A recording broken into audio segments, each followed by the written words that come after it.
Well, hello and welcome to Catholic Pulse. My name is Robert Cahoon, and today we are interviewing John Rodger, who is the founder of Catholic Street Evangelisation. I met John several years ago doing pro-life work, and it's been a privilege to work with him on a number of projects. Today we're going to be talking about evangelisation, sharing our faith, and how we can take the Catholic faith to the public square, sharing our faith with others. It's an exciting topic, and it's great to be on this new platform, Catholic Pulse, where we're going to be interviewing different Catholics from around the United Kingdom, sharing their story, hearing their tips, hearing their expertise, and hearing their interesting stories as well. And John's got plenty of interesting stories. He's in his 70s, hundreds of personal stories from his life. John, how are you doing today? Yeah, I'm fine, thank you, Robert. Yeah, it's great, a real privilege to be interviewing us on our first interview ever for Catholic Pulse, and exciting time for the Catholic faith. And tell us, how did you become a Catholic in the first place? How long have you been a Catholic, and how was that journey coming to be a Catholic? Yeah, it was a great challenge actually, because I don't know if there's an inward hatred for Catholics, but having been one now, you do see that a lot of people are very negative towards you. Say you're a Catholic, they get all sort of cringy. Basically, I always knew there was a God from a very early age. Didn't know quite who he was or how it all worked.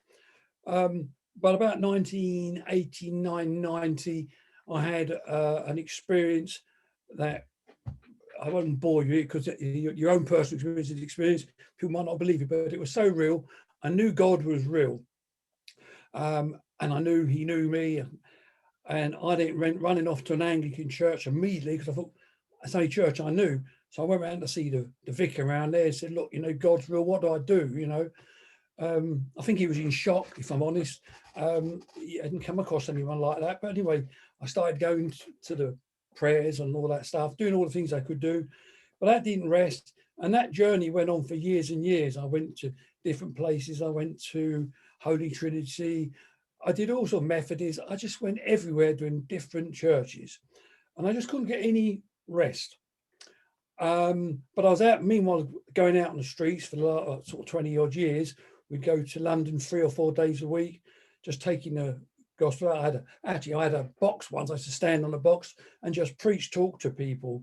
And then about 2008, I moved, and I remember moving to this house, and I don't know how why the agent said this to me, but he said, I know you don't like Catholics. I thought, I don't know how he even got that. I said, well, it's true, yeah. He said, well, there's quite a lot living next door to you, I said, well, that's all right, we'll get on.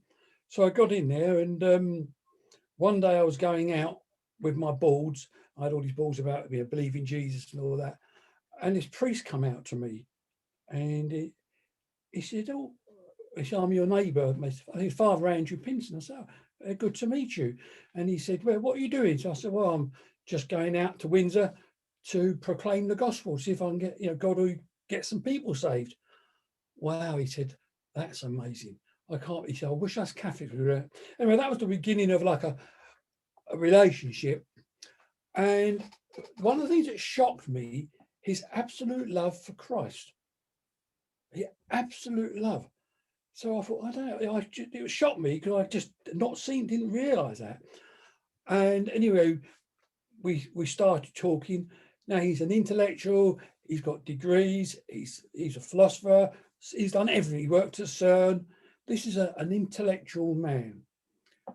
And I'm basically, I won't say I'm a thicko, but I'm not an intellect. But we bonded. So I thought at first, well, this is good. Maybe this is my opportunity to get him delivered from his heresies. Maybe God's going to use me, get him out that, all that popery and all that rubbish, and get him into a proper faith like me. I was wrong. Anyway, every time he'd go for a run and we'd meet, and there was this incredible excitement.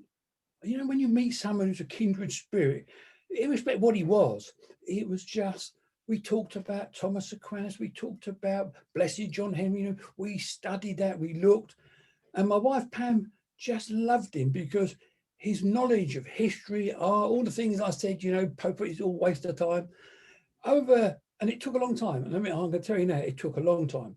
We met near enough every week. We go for coffees together. Never once, ever once did he ever press me to talk about you become a Catholic. He introduced me to different people. I went and met the man from America who does them talks, Steve Ray. I met him, and that was the beginning of it. There was a conference in Westminster Cathedral in their back hall, and he asked me, he said, John, would you like to come?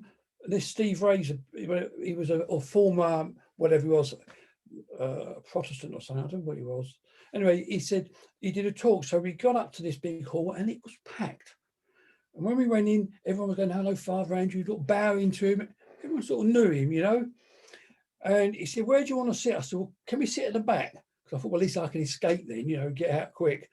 And so he said, all right, then. So we sat at the back, and then this Steve Ray was right down the front. And he said, hey, you two, I've got to come down here and sit on the front.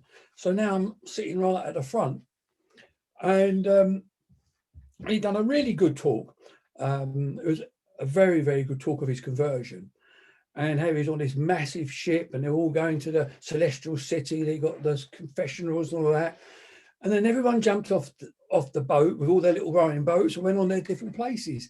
And that really hit me. I thought, that's where we are. Everyone's got their own we're all got our own church. We're all pastors. We're all leaders, I thought, God, that really hit me. So what year did you become a Catholic? Which year was it? Oh, that was about 2012, I think. 2012, and just give us a brief synopsis kind of your of your life as well, just sort of going back 50 years, really brief timeline.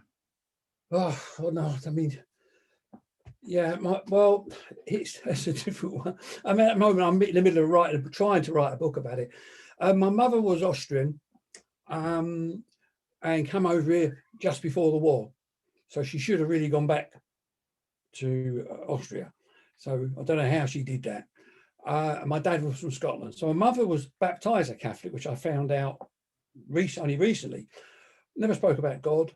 My dad was a Marxist, hated everyone, hated God. So there's nothing there. And it wasn't until I was about sort of 10 or 11 when I was a scout, which was the first time I'd ever escaped to the country. Because, in Brixton, we got smog, no money. We was living like hand to mouth. And I went on this, I ended up in Devon somewhere. And I remember waking up at 3 o'clock in the morning, not to do anything good. I think I was going to try and nick a bit of tuck somewhere or something odd like that. And as I stepped outside this tent, I just saw the heavens. That's all I can say. I've never, ever seen it again like it. It was like the stars were hanging and the planet. It was just a complete revelation. And I just knew then that God was so real. And I just wanted to know him more. And that was it. It didn't get me there, by the way, if I'm honest with you. It took a lot more time. But that was the beginning of that real awakening. It'd be too long to talk about a story like that. You bet. We got into church. Father Andrew's mum sponsored Pam, and his dad sponsored me, and it was the best day of my life. Superb. So you became a Catholic then, and then how long did it take to start going back out? Because you're going out on the streets as you're a Protestant. I went immediately out. Yeah, straight away then. Yeah. Yeah, I went and got some balls. I mean, it was finding that there was one true faith. And of course, the more you study, I mean, unfortunately, what I noticed on street, people don't really read the Bible. I ate the Bible. I read it through and through. So I knew when I read it was true. So I went out and we had a very non-confrontational approach. We just go there. I got a nice cross that was given to me by Father John Saywood from Oxford. Yeah. We use that. I've got some nice balls of Catholic truth. Can we help you? Can we pray for you? We don't confront people. We don't argue or debate. If you think we're all heathens, we don't get involved. We're there to give you something. We give free rosaries, prayers, cards, books. And that's what we do. And that's what we was doing right up until obviously this COVID, which has stopped us a bit more now. So that's why I'm thinking of other ways. And tell us about some of the most exciting street encounters that you've had, sort of life transforming encounters, Yeah, really powerful, memorable moments. yeah. What happens? You think you're going out and you're doing things for God or you're going to help people, but actually, what happens to you, and I wish I could get people to understand this, it works in you. It's the opposite. It actually, you almost disappear. You'll meet someone, and I met this one once, and she was, I think, from some country, Morocco or something, and she had to go back to bury her mum. And she told me about, she went back and there wasn't enough food, and how this soup she made fed everyone. I can't explain it. Or someone would take a rosary to someone and they survived. It's things like that. So many personal experiences of people telling you how they've had really great miracles in their life, and which is really encouraging. So you think you're helping them, but they're telling you some amazing stories. And the people that have come up and talked to me, you can only say they've been sent by God. They're just waiting, or they're going through something. There's one encounter, the first encounter I ever had on the streets was with a couple. It was the first time I ever went out. That wasn't as a Catholic, funny enough. It was the first time I went out on the streets with Pam, and we met this couple, and she said that she's got terminal cancer. And anyway, when I was an evangelical, we believe we're quite in your face, you're going to be healed and all that. And I prayed for her, and that was the very first time I actually encountered someone on the street. And months later, my pastor at the church got a phone call, and said, "Oh, there's a man with glasses and his wife. Can you tell him he prayed for me and I haven't got cancer no more?" Now, I know I didn't get a number, I didn't ring her, but that was the very first time I stepped out into the street. It was just so nice to hear that. And then as a Catholic, I thought, well, how can you keep this faith to yourself?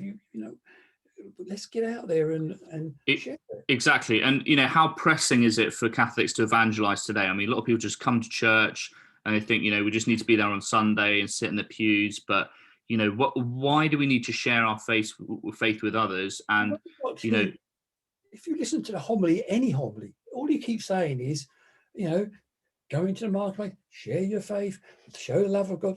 I mean, we're being bombarded with his messages. It is everything about salvation. And I remember when I was going through this hard time now with all what's going on, and I think Father Andrew said to me once, he said, what's the most important thing to you? I said, well, I don't know. Salvation, your salvation. And that really hit me. I want to make sure of my salvation. And I think reaching others is part of that. You want to get out. You've got this wonderful faith. Of course, the frustration is, people don't really want it. And when it comes to, say, to church, it's like when we did the pro-life work. We spent ages going to different churches, Catholic churches included. We failed to get any support. So, we're killing 220,000 babies every year. Mm-hmm. Contraception, pornography. So, the church is really quite sick, actually. Mm-hmm. So, to encourage them to see the joy of sharing the faith is been a challenge.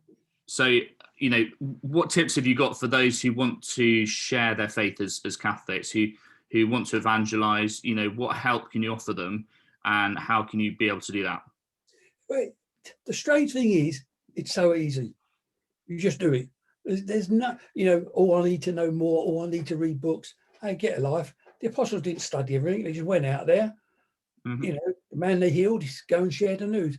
I think it's good to have information, but I've never come unstuck with anyone asking me anything, because they ask that. I say, do you know what? Give me your number. I'll find out for you. You don't have to be a brain surgeon. What you need to do is believe that God's real, and that soul you're meeting is doomed. If you don't, you don't share your faith, you've got a chance of that person coming in and believing God. I don't get involved in where he goes in terms of churches. What I want to do is get him to believe in Jesus, because I think God will lead us. And I think that's how I got led to church, Mm-hmm. Super. And you got the virus this year and you had to go to hospital. What was that experience like, and how did that change you? So you had it pretty full on, you got hospitalized, quite seriously ill with COVID. Tell us about that experience. oh, that um, How did God change you in that experience as yeah, well? that can make me cry now. That was the worst experience I've ever had. Prior to that, all these conspiracy theories that go around. Like a lot of people, although I was still doing the street work, I'd got myself sucked in to, worrying about Trump, because Trump's the new man. He's going to bring us back. He's going to stop abortion. And then you get something, and they're going to put something in our thing and kill us all. And I think I got wound up into that. And I was writing out emails to people saying, look, do this, we could be careful here. The mask, I wasn't bothered too much about masks. I thought it's all a load of nonsense. And the churches were shut in, and I was writing to the priest, even wrote to the bishop, said, look, what are we doing? Anyway, when I was in the hospital, I was in there for 10 days. I can't tell you, it was just so awful. I can't explain. It also hits you mentally. It's a really, really complicated. If you get what I got, it was quite hard. And I kept thinking, eventually I got to a stage, I said, do you know what? I can't cope. I just need to go. So I said, God, take me home. I just want to go home. I can't bear it. Like after 8 or days, it was injecting me. I don't know what they were doing to me. I haven't got a clue. And as I was saying that, I thought, blimey, am I really saved? I know it sounds, people go, oh yeah, blood of Jesus, oh yeah, you're all saved, as long as you believe in God and all that. I didn't. I found it difficult. And I said, God, forget I said that. I'll hang on in here for a minute. And I actually doubted myself, because I've been going out on the streets. No, my heart is sick like a lot of people. I'm not perfect. I need grace from God. So, and then what I then was praying or trying to pray, and all of a sudden I saw it. I'd got myself wrapped up in things of the world, and it became consuming. It's like a conspiracy now. There's lots of conspiracies with no theory, so one has to be sensible. But I think I'd drunk in, whether it's right or wrong. I mean, people got that issue to do. It's lovely, let them do it. But I think what I realised, that's not my job. It had drawn me in, and all I was should be interested in getting out with the faith, sharing the love of God, dealing with what I can deal with, things that are out of my control. And I got completely freed. And then I think I got told to write to the priest that I'd written to. And I realised that when I'd written to him, even though what I saw was correct, the rushing to shut the doors, there was a lot of issues that perhaps were not right. But that wasn't my job to really. And I wrote to them and said, if I've been ungracious to you in any way, I'm sorry. It sort of changed that. Even my family, So it changed you. The experience changed you, and completely how to deal with people that even in your own family that made you more simple. Yeah. So you realise that keep it simple. Don't do it. So that was, to me. Eventually, I did thank God for it, but I said, please, I don't want it again, because I don't think I could cope with it. Because it was like a very hard. It didn't come like being sick. It was almost mental. You have these dreams. I mean, I'm talking about horror dreams. You just can't stop them. And that's how it began. And then I just apparently went to bed, and they couldn't wake me up. I was like, I'd gone grey. My wife panicked, and she rang 111. They're supposed to come out in 2 hours. They didn't. Then my daughter come round, and they must have thought I was dead. And they dialed 999. So I got taken off. But I never knew what they did. I only found out the other day when my daughter told me that I was quite seriously ill. I lost about 1 stone 4 pounds, and then but I've only been out sort of 6 weeks, and I'm quite fit now. It affects the breath. It really is awful. You can't walk. Yeah. It's a very, very bad disease. So for me now, doesn't mean whether what they're doing now is right or not. I don't know. All I know is it's a real disease, quite vicious actually. Yeah, but you're recovering now, and you're better. Yeah. And I'm so happy. Yeah. And it touches you a bit. Also depression. Yeah. affects every part of your body. So those who get it bad, one has to be very sorry for them. It's hard. You bet. Well, it's great you're getting better and you made a decent recovery. Yeah, So, no, I'm yeah. really fine. So tell us, I mean, who are some of the most exciting Catholics who you've come into contact with since you became a Catholic? You know, thinking like Michael Forrest, Father Altman, yeah. Yeah, I've got, I can't explain it from my sort of humble backgrounds of living in Brixton, and I was a bit of a toe rag, if I'm honest. For some reason, God has drawn me. I've got Bishop John Keenan in Scotland, Helen Border, amazing people. Michael Voris, I brought down to London in 2013 because when I heard him talk, I thought, we need him in London. Did you come? Yes, I was there, yeah. Yeah, so I brought him down. I talked to him. Steve Ray, I contact him. So many people. Father Andrews introduced loads of people. It's just been amazing. You know, the Divine Wilf, Francis Hogan, all these people. Daniel O'Connor in Canada. I mean, Anthony, who runs our website, and we had over 100 people praying for me when I was in hospital. We had masses being said for me. I was quite shocked. And the people that have contacted me since, it's been amazing. It's just been interesting in the last 12, 24 months. Your Father Altman as well. Just some of the people you've come in contact with have been absolutely fantastic and top caliber and great on the evangelization side as well. Yeah, I think I had to be cautious because I was listening to a lot of homilies. Obviously, Father Altman, you know, says it how it is. But once again, I've really felt inside that one needs to sort of be contained, if you like, not too wrapped up, because there's something that it just draws you away. So now what I'm doing, I'm working on new leaflets. I'm working on a way to get everyone in the church to give something, a rosary and a leaflet about what the faith to someone else, trying to encourage us, because there is a fear, and there's no doubt about it, whether it's Satan. Even when I go out with a cross, sometimes I carry the cross. If you want to know you're a Catholic, put a cross on your back with Christ on it and walk down the high street, and you'll see how you really feel. It hits you.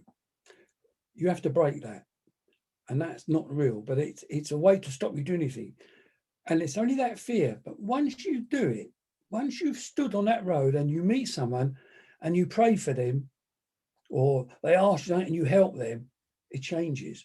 So that fear is really real. And if people pretend it's not, it is. And I think it's healthy to have a bit of a fear, but we should just go. And I'm not on about street preaching. I'm not interested in that. Sharing our faith. I think we should be out in the street. All I'd see is Catholic. I've never seen a Catholic on the street, or even Protestants, or these charismatic lot. I've never seen a Catholic. I've seen the Jehovah's Witnesses. Yeah, and I look. Your style and methodology is not with the bullhorn; it's with the kind of more like the Jehovah's Witnesses style. Witness, talk to people one on one. Don't confront them, just share your faith, that kind of style. Yeah. You just leave it, you just pray. You don't have to, it happens. It's hard to explain until you do it. But when you're doing it, you know it's God. That's all I can say. Things happen that are so supernatural. Now, often you'll be there and no one talks to you at all. No one at all. So you just have to trust God, pray, get out there and be a witness to people. If they come up and talk to you, which they do, and if they don't, it's quite sometimes it doesn't matter. Now, how's your faith developed, like since you've become a Catholic, and in recent years, how has your faith matured, changed? What do you prioritize now? Like I've been on a faith journey. I've been a Catholic for 15 years, and just some of the stuff I've come across in the last few years has been on another level to things before. So how has your faith matured? Well, I think the longer you go on, the more you realize how you don't have a great faith, funny enough. And the more you sort of search and hunger, the more you see where you really are. I think that's it sounds a bit odd, but people go, oh yeah, I prayed last night, but actually, do you really know Christ? Is Jesus your friend? There's a reality when I'm even Mary. Now, obviously, for my background, getting to used to Holy Mary was a bit of a strong one for me. But, I always think we're going to go there one day. Is he going to say, oh, welcome in, John, good and faithful servant? Or did I know you? I mean, how well do I know him? And I think that desire to know him more closer and to understand more is always there, that hunger. I don't think you reach that and you go, well, yeah, I got it now. I think, in fact, the more you search him, the more far away he is in certain areas. And then you get these touches and you just know. And I've had so many of them. I mean, I should have died 3 or 4 times in my life, in aircraft, all sorts of things. And it was only over the last teens that I actually realised that they were really miracles for me. I can't explain it. And I think also you realise that what your background is, whatever you've done, God's forgiving. And I think we don't always understand that. So we shouldn't be proud of what we do. So, well, I was a gangster once, so what? But if you are, God loves you. And, once you come back to him, I find it difficult now. There's so much unbelief, even in the church. I mean, that's the worst bit. That was the hardest shock for me, because one of the things that happened when I got into the church, when I got home, I entered this bar like a massive warehouse. It was phenomenal. It was full of books and stuff about Catholics. And I thought, if I lived to be 1 million, I could never touch that wealth of stuff. It was such a wake up. And that's what you got. And you look at the book, look at the Bible, look at the catechism of the church. I mean, the teaching, it's amazing. I mean, if you study history, you can only become a Catholic. If you study, you look at St. Augustine. I listened to all his confessions. I mean, I used to think they're thick then years ago. I mean, that man was an intellect. He made me feel like I know nothing. Just listen to his confessions. And I think there's a lot of misunderstanding. And of course, we blame the Pope, and that's not going to help. We've had some good popes, bad popes, who cares? What are we doing? Are we sharing our faith? That's all I want to see. Share our faith, love people, and be kind. That's right. And it just, I think, growing in faith, like you grow in virtues, you grow in maturity, perspective, grow in prayer. And, you're right, the closer the more you grow in faith, the more you realize there is to grow. And it's like,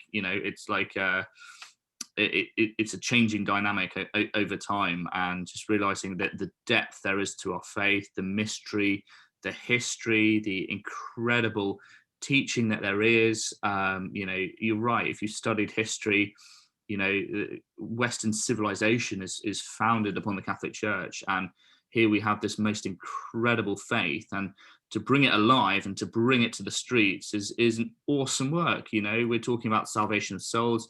We're talking about the eternal destiny of people. And, that's a pretty big topic for every single one of us. And our own personal salvation is, pretty important for everybody. It's like, are we close to God?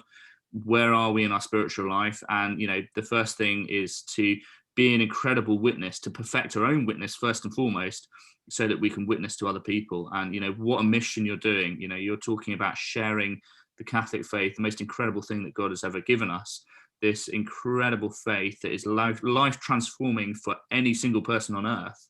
And to share that with one person is a miracle in and of itself, let alone with a street full of people. So the work you're doing, I can't overemphasize the spiritual significance of what you're doing, because every single encounter is an invitation for the most incredible relationship with God, which will change somebody's life, whether they're an addict, whether they're, unemployed, whether they're struggling in life circumstances.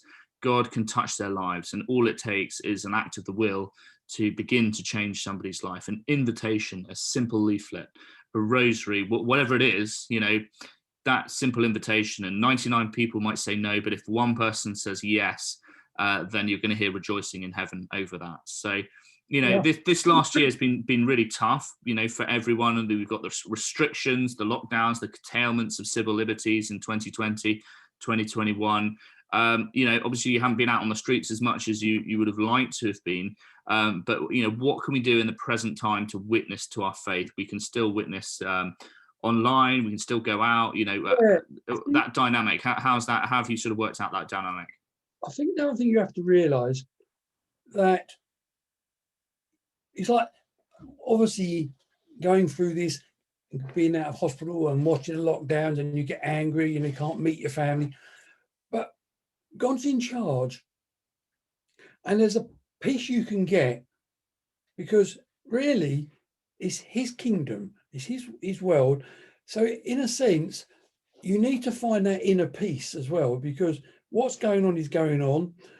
There's not much we can do in the sense, but try to get on. And the other thing that's very important, one person is important to God. So I don't ever think about the numbers, you know, like I used to work with Holy Trinity, going on prison ministries, and you get more. I used to get people on the wall, bang them to the wall, make them say the prayer, stuff like that. But you really learn over the years that there's a lot more to them believing. Believing is, there's evidence of believing. If you say you believe in God, then there needs to be some sort of evidence, you know. So I think one person's important. And if you had an ego, don't come out in the streets, because you ain't going to get one. You waste your time. You go home because you'll just get depressed. You know, no one talk to you. I mean, I was there one day and this man come up. He's clean and alcoholic. He's only Rob, his name was. Lovely. I mean, I do like these people because they've always got stories, you know, or they come out the army. Anyway, he'd come up and I had the crucifix, the cross there, and he'd get on his knees and be praying. And he was obviously an alcoholic. Anyway, come back and he spoke to Pam. Pam went over him, took some rosaries, and I watched them sitting on a bench talking. And that was like, I was in heaven, just watching Pam sitting next to him. She's got no ego. I mean, she's a lot better than me. I've got more of an ego. She's just natural. She just talks to people. She was sitting there giving the rosary and talking to him. And then she saw him about 2 weeks later. She said, you never believe, I just saw Rob. He's off the booze. He looked handsome. 2 weeks later, he was dead. Yeah. Alcohol poisoning. And, you know, so you have all these, you know, and you get involved with, obviously, people are criminals, and you go and help them, and you learn the hard way. You've got to have discernment eventually, because, you know, it's a tough world. But you're doing the will of God, and I think that's it, really. You leave the fruit to him. It's even hard to pray. I mean, when I go out in the streets and they're all going by me, you know, looking, what's he doing here? And you're going, Hail Mary, full of grace, you know, or you're doing the divine mercy. Do you know my real dream? It's very simple. I want to see the church come out their doors with the priest and with all the holy smoke and the people walking down the high street. Okay? Now, I know they've done it rarely. I'd like to see that. And the difference it makes when people see that, they never see a priest. I mean, they say to me, when I had Father Andrew comes out and stands with me, they say to me, and you want to see the people when he's with me. They've never seen a priest. They've never seen one out on the streets. And that's where we should be. That's where we should be now. And that's my prayer to encourage, obviously, the church to come out.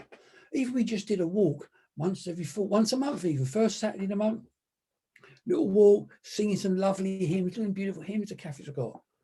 And you wait and see, and then just hand out leaflets as you go.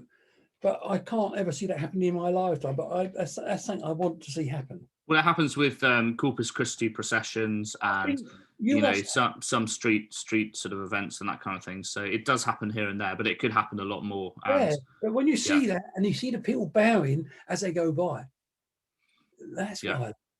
Exactly. And, you know, I think for me, this lockdown, this whole 2020, 2021 stuff has really, for me personally, my house became like a monastery, and I realized the depth of the interior life and that I was scratching the surface. You know, I've had a job for 10 years in prayer, and just the depth of the spiritual life is so deep. And, my interior life realized when everything else was cut away, no travel, no meetings, no anything, the whole society shut, that really gave me a great awakening of how, my spiritual life could be so much more. That, with God, you're talking about, that relationship is absolutely crucial. And I was scratching the surface in terms of the depth and the beauty and the most incredible relationship you could ever have. And, I realized my own weakness and my own lack of substance in terms of really diving deep into that relationship. You look at a crucifix and